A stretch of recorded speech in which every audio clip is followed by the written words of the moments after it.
अहम खबर आपको आगाह करते चले सरगोदा से, जहां सरगोदा की डॉक्टर बरादरी ने एफबीआर के प्राइवेट अस्पतालों के खिलाफ इकदामात को निजी शोबा सेहत के खिलाफ बड़ी साजिश करार देते हुए हंगामी एहतजाजी इजलास में इन कार्रवाइयों को फौरी तौर पर बंद करने का मुतालबा किया।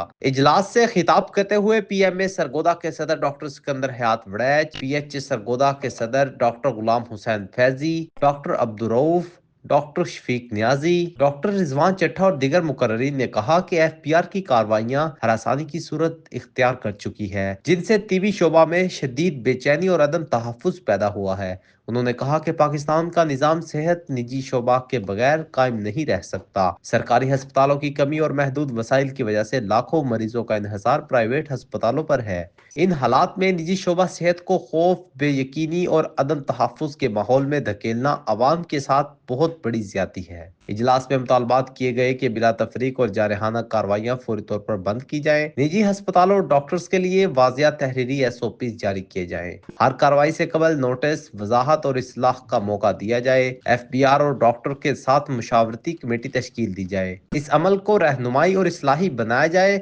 ना कि हिरासा किया जाए। मुकर्रीन ने कहा, अगर रियासत वाकई ही एक मजबूत और पायदार निजाम सेहत चाहती है तो इसे तसादुम नहीं, ताउन का रास्ता इख्तियार करना होगा। Munir Khan, big news, Sargodha.